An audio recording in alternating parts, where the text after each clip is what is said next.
New York City hustle and grind started to wear on me. Approaching year 30, living in a shoebox and working 7 days a week. So I had this like long shot dream of starting a social enterprise that employed youth who were aging out of foster care. I got fascinated with beeswax candles. I went to bee school. I was there for an 8-hour day, totally ate it up, and I went home and I ordered my bees. We started as an LLC, became certified nonprofit in 2020. That allows us to qualify for various grants. We get money through foundations. Private donations are huge. Corporate donations. We generate about 10% of our revenue through sales. Our core mission is about our youth. Still work 7 days a week, but I love it. We need more companies like this that emphasize the difference they're making over being the biggest of whatever it is. Like, you're not out to be the biggest honey producer. You're about helping these kids and changing lives. So I love that.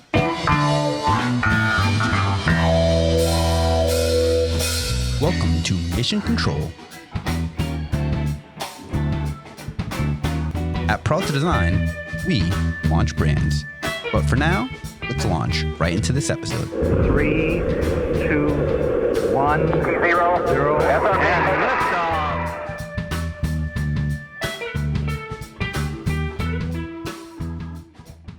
Got a great episode all about social responsibility and corporate and how important that is. But please first help me welcome our guest, Miss Sarah Taylor. Welcome to the show. Thank you. Thanks so much for having me. Yes, and you are the founder and executive director of the Huneebee Project. I am.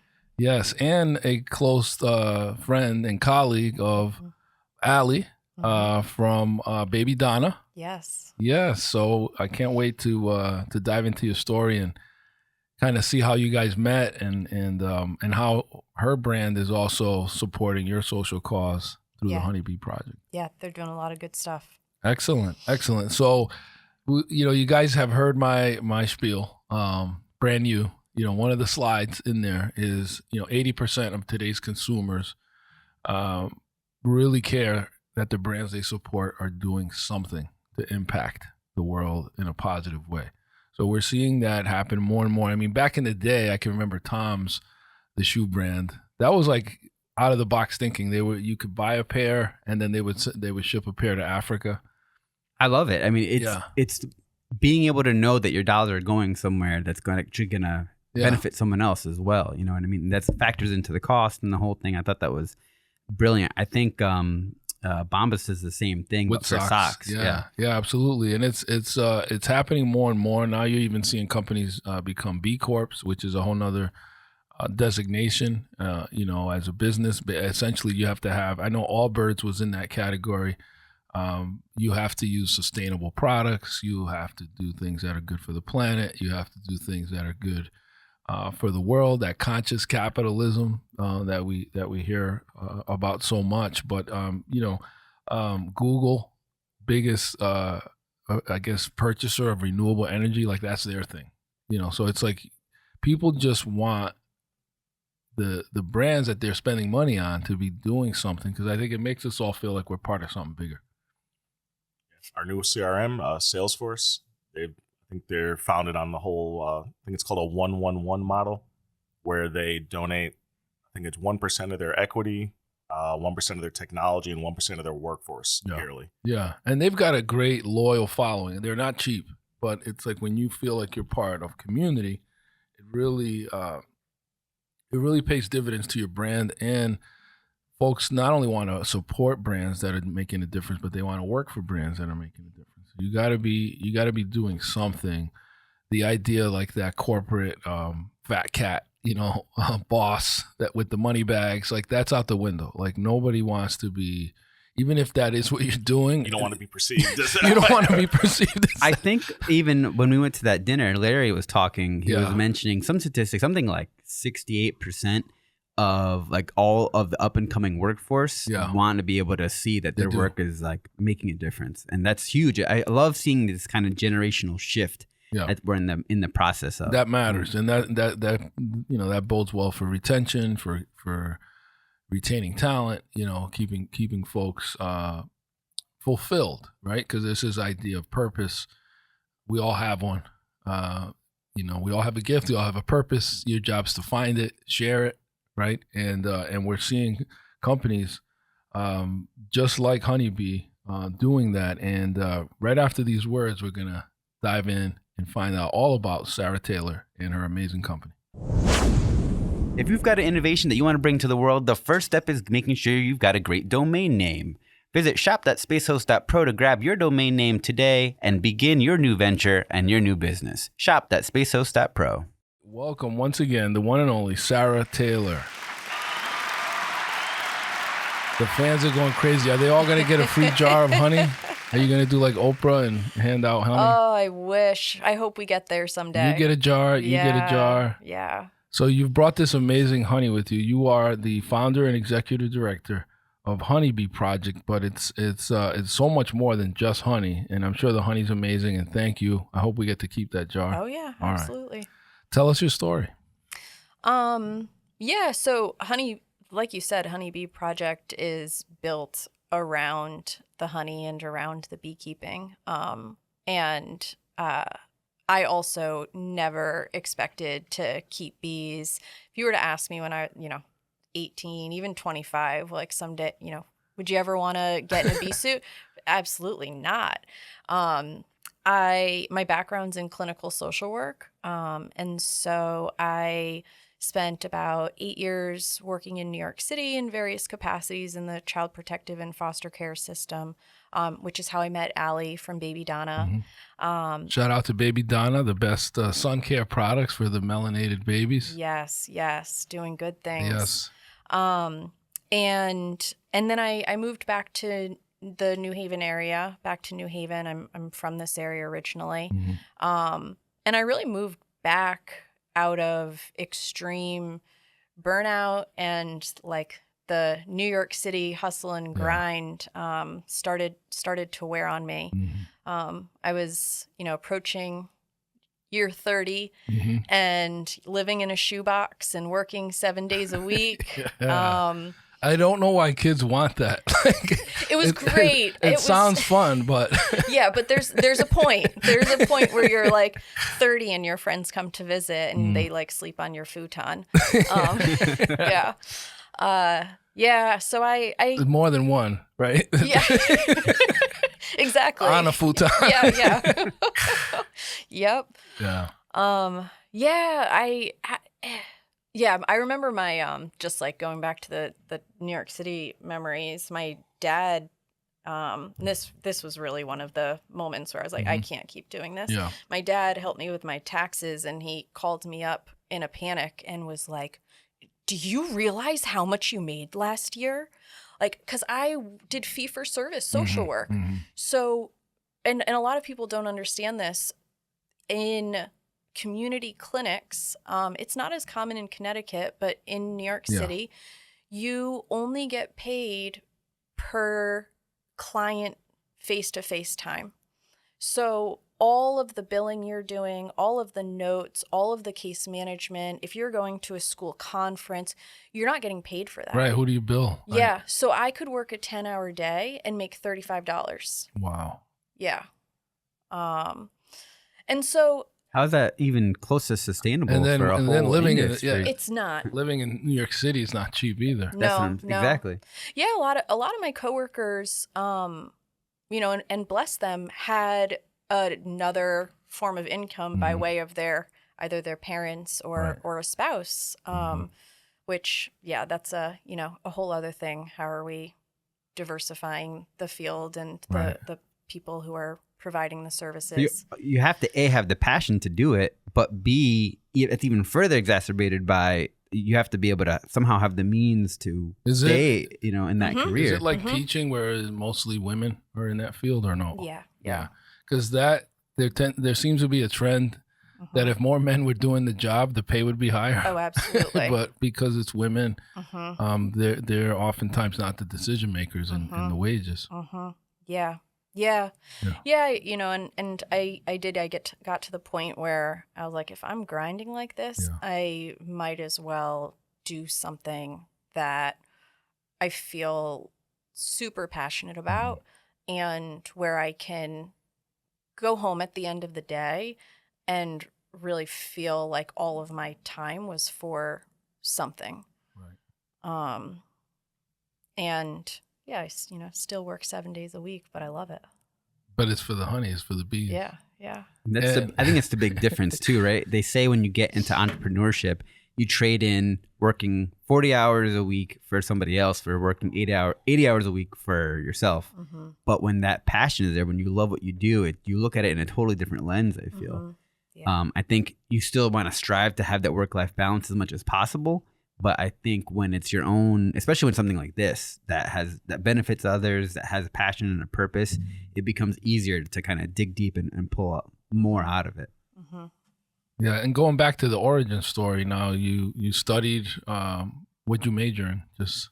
So I majored in psychology, and then graduated in 2009, which was like the classic, recession, everything fell apart. And so I signed up for grad school, went straight into grad school. There was also no, Obamacare at that point. Right. So if I wanted to keep my health insurance, that was the way of doing it. Mm-hmm. And then got my master's in social work. Yeah. And trying to just paint the picture of how you made the transition into honey, because you're doing this career. Were you moonlighting at all with this, or when did this idea first start to kind of incubate? So I would say maybe even a year into my paid work as a social worker. I was working at Manhattan Family Court for an incredible organization, CFR, Center for Family Representation, and working alongside attorneys who were representing parents in abuse and neglect proceedings. From there, I then went and I worked at a trauma-focused clinic with many of the kids of these parents, ages 0 to 8, doing trauma-focused play therapy, family therapy. And the majority of the kids that I worked with were in and out of the foster care system. And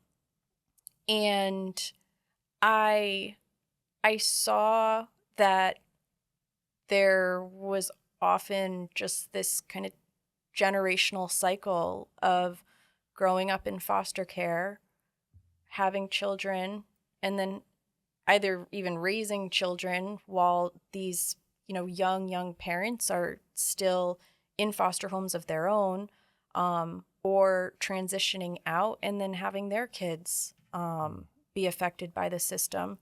And I saw all of the ways that the systems that are designed to help are in some ways perpetuating a lot of the problems, and certainly perpetuating trauma.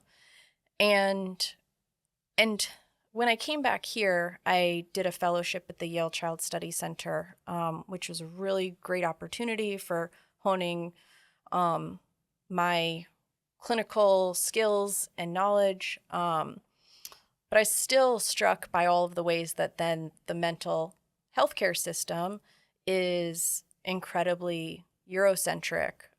It's incredibly just not.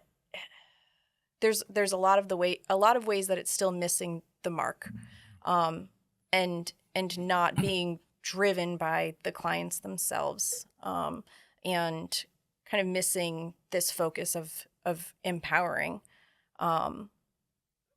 Empowering the people that are on the receiving side of services. So I had this like long shot dream of starting a social enterprise that employed specifically youth who are aging out of foster care, seeing that as such a delicate time and also such a time with possibility to be able to make change, have more agency and power, and be able to, veer towards another path. And I initially was like, maybe a coffee shop. And we see a lot more of these popping up now, which is awesome, whether it's a coffee shop or it's a bakery or but there's some sort of social cause aligned with it. Yep. Yeah. And there's support there. So it's not just a job, but it's a job where someone is employed and there is an awareness about how their past impacts what they're bringing to the job, or an awareness about barriers that may be in place that are out of their control that affect their ability to be successful in that job. And then putting the onus on the employer. Okay, it's the employer and it's the community's job to reduce those barriers and to address them. And so coffee shop was out of the equation. I am not wealthy. I did not want to rely on an investor who would then kind of dictate the direction that things went. And I really don't even know how I got fascinated with beeswax candles, but I did. And I was there we go. It's $100, buy the equipment, start small, sell beeswax candles, and then buy more beeswax and make more candles. And it's such an easy thing to teach someone to do. And I was also, this was also my parallel process of healing, both through things that I was experiencing professionally and things in my personal life. And that satisfaction of having a completed product, it felt amazing. When I first started making my candles and I lined them up, I was like, ah! and so that's how I was introduced to beekeeping. Yeah. And it was never about the honey. It was never about keeping bees. I really just wanted to meet beekeepers, source the beeswax locally. But I met this community of beekeepers, and it is the world of beekeeping is fascinating. See, I'm a little bit older. I grew up terrified that killer bees were on their way. Yeah, you and a lot of people. It's our whole Gen X. I feel like I've heard that story get told. It was for in the news. It was in the news. It's they're coming. They're in Africa, but they're on their way. And there were movies about this. So we were scared of going in the water. We were scared of going outside because bees or quicksand. Or if you went over the Bermuda Triangle, you were also dead. It was all these ways. That's what we grew up with.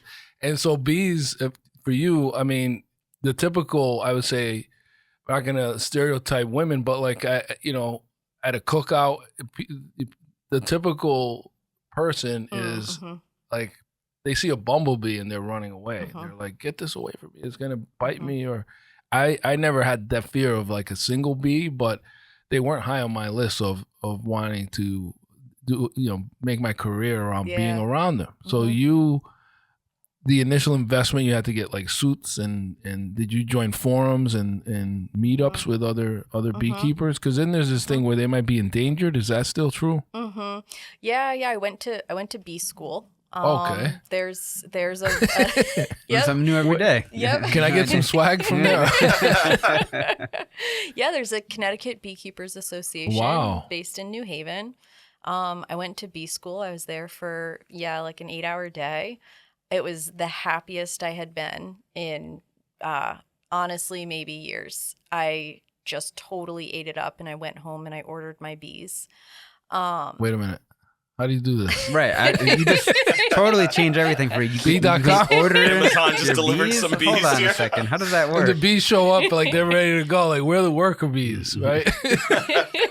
They still make catalogs where you can order bees and where you order all of the Are bee they equipment. different? Some are beefier, some have bigger wings. Do you get can you customize your bee order? Yeah. Well, it is. It's important where you get them from. Yeah. And there's different stock of bees. There's Carniolan, there's Italian.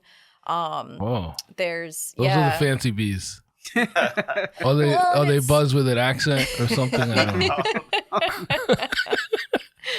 Yeah, and It is a common question amongst beekeepers, like where do you get the queen? Isn't the queen like the main person, the bee? Yeah. Well, so you can get your bees either in a nuke or in a package. A package is literally that. It's a box of bees, live bees, and they will ship them. From other states. Often they come from down south where they're overwintered, and so by the time we hit April, we're beekeepers up here are ready for new bees. And then there's nukes, and nuke is short for nucleus colony, so it's a mini bee colony, and it's established. So there's a queen in a nuke that's already started laying. Hierarchy within that colony. Yeah. Well, and it's female dominated, which is also really cool. Definitely something that attracted me to it also. And people think that the queen is the bee that is in charge, right? But it's actually the worker bees, and the worker bees are all female. So the bees that do the foraging, that do the guarding, that take care of the eggs and the larvae, those are all female bees. And an interesting fact is that the bees come winter will actually kick the male bees out of the hive because they no longer serve a purpose. They're useless. And they're just like a drain on the resources. Yeah, so they kick them out. This is amazing. You totally changed. Now it's a shame that I love Jerry Seinfeld's Bee Movie, and this is totally changing the whole. Totally inaccurate. They just went the wrong direction. They didn't. I feel like they would have consulted some beekeepers for this film. You would think, yeah. Nobody was consulted. Isn't it like that in every industry? You see the movie, and you're like, it's not really like that at all. I'm still stuck on ordering bees. I'm thinking of the applications. Someone cut you off in traffic, like, I'm going to find out where they live. 1,000 bees.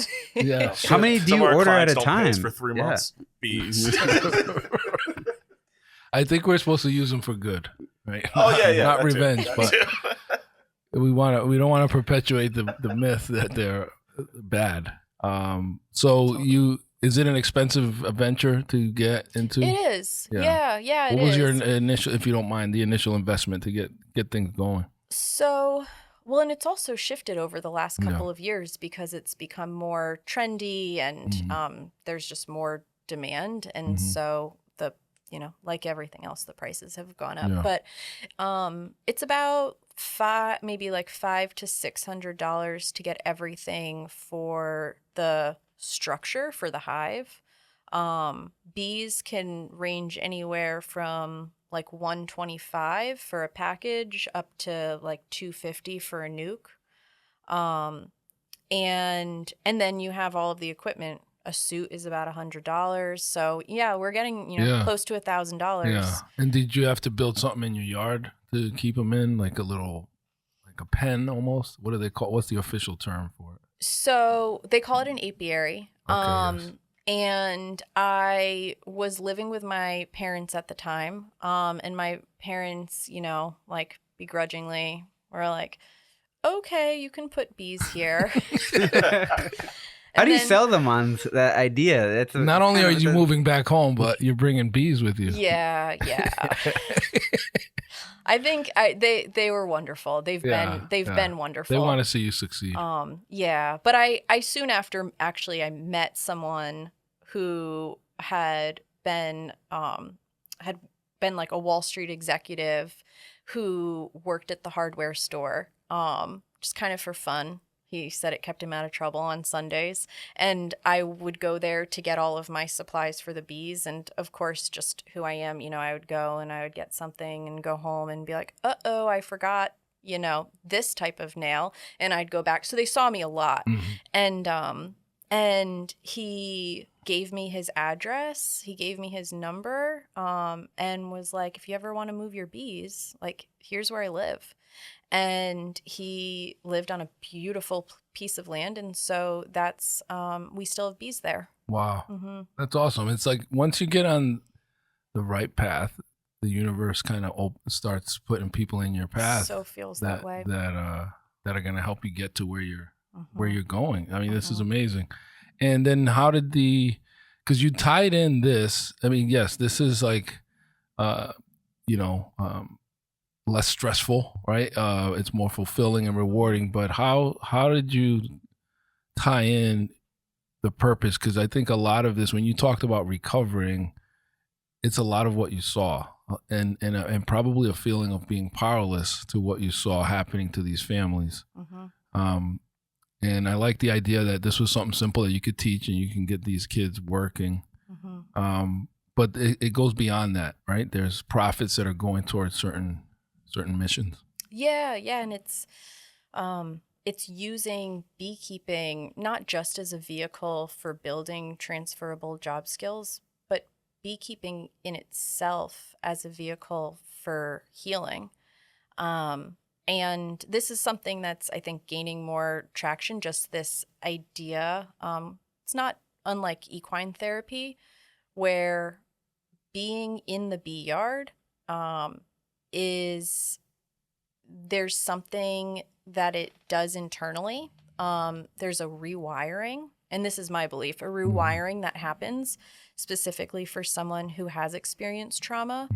And there's the activation of the fright response, but if it's done right, it's in a setting where that person can then regain a sense of control. And that's where the rewiring comes in.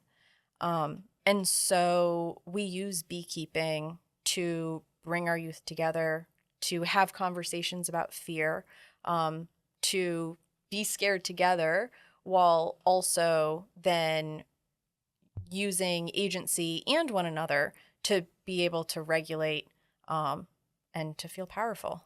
Yeah, and I think there's a bonding that happens when you go through events with people, both positive and negative, right? There's a brotherhood and sisterhood that's formed and probably I would venture to guess a long-lasting relationships are being made. Yeah, that's been one of the unexpected, beautiful surprises of watching our youth who have gone through the training program, who have then come on to work with us as paid employees and are now 20, 21 and are transitioning to other places of employment.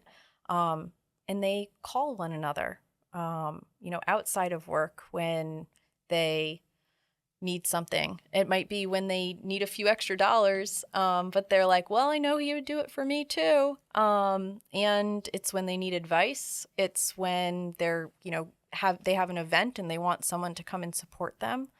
And I say we certainly aren't replacing any sort of family, but who can't benefit from having two families?